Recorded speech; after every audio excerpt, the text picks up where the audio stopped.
O narcotraficante Ismael El Mayo Zambada, uma das figuras centrais do cartel de Sinaloa, pediu repatriação ao México para evitar uma possível pena de morte nos Estados Unidos. Zambada foi preso em julho do ano passado em circunstâncias que geraram forte repercussão política no México. Acompanhe na reportagem de Greco Holtz. Diferente de processos convencionais de extradição, Mayo Zambada alega ter sido sequestrado dentro do território mexicano por um dos filhos de Joaquín El Chapo Guzmán, conhecido como El Güero, e entregue às autoridades dos Estados Unidos no Novo México. A operação teria ocorrido sem o disparo de um único tiro e sem o conhecimento das autoridades mexicanas, o que gerou protestos formais por parte da Procuradoria-Geral da República do México, que desde então tenta obter detalhes sobre o ocorrido e pleiteia sua repatriação, sem qualquer resposta do governo americano. A prisão de Zambada representa um novo ponto de tensão na já delicada relação entre México e os Estados Unidos. O episódio é visto no México como mais um exemplo da ingerência americana em sua soberania, alimentando discursos nacionalistas. As autoridades americanas sempre trataram de operar no campo ali de uma certa legalidade nas relações com o México, dando foco na questão da cooperação entre os dois países. Então, os dois países têm, por exemplo, um tratado de extradição relativamente antigo já, em que eles concordaram, né, que uma figura que tenha cometido delitos nos dois países pode ser processado e eventualmente condenado nos dois países. Agora, uma operação dessa magnitude, que se dá, como você bem disse, através das autoridades americanas, diretamente com uma figura delitiva do México, sem passar por nenhuma autoridade mexicana, isso foi muito mal visto. Para piorar essa situação, no último dia 20 agora de fevereiro, o Mayo Zambada, através dos seus advogados, tornou pública uma carta que havia sido enviada para o Consulado do México em Nova York, né? Nessa carta, ele basicamente diz, então, novamente, ele reforça que ele foi vítima de um sequestro transfronteiriço, que, portanto, os Estados Unidos não respeitaram o devido processo legal, então ele não foi levado aos Estados Unidos através de um processo de extradição convencional, que é até bastante rápido,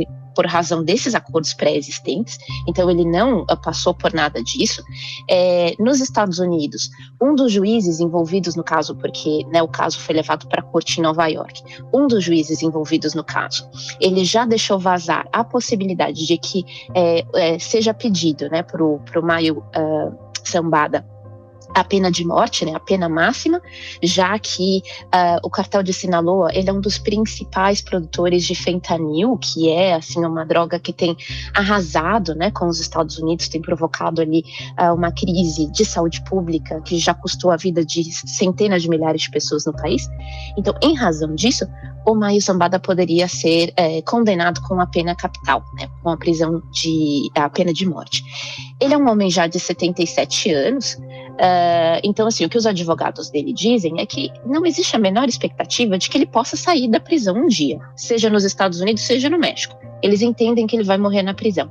O que não querem, o que estão tentando alegar, né, é que não deveria ser aplicada a pena de morte, porque no México a pena de morte é inconstitucional. E o tratado de extradição entre México e Estados Unidos justamente prevê isso, que sobre cidadãos mexicanos, não poderia ser aplicada nenhuma pena nos Estados Unidos que não esteja prevista também na legislação mexicana. A prisão de Zambada acontece em um contexto ainda mais complexo, com Donald Trump elevando a retórica contra os cartéis mexicanos.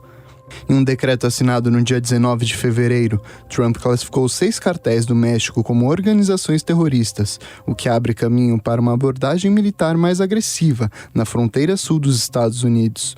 O discurso ecoa na retórica após 11 de setembro e foi interpretado no México como uma ameaça direta à sua soberania. Além disso, a captura de Zambada levanta questões sobre a frágil aliança entre os líderes históricos do cartel de Sinaloa.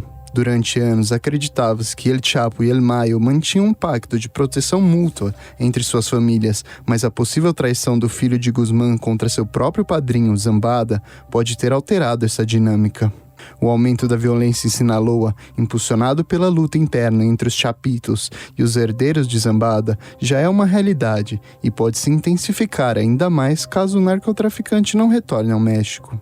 O governo da presidente Cláudia Sheinbaum enfrenta um dilema delicado: equilibrar a cooperação com os Estados Unidos no combate ao narcotráfico sem permitir que episódios como o de Zambada se tornem precedentes para futuras interferências americanas.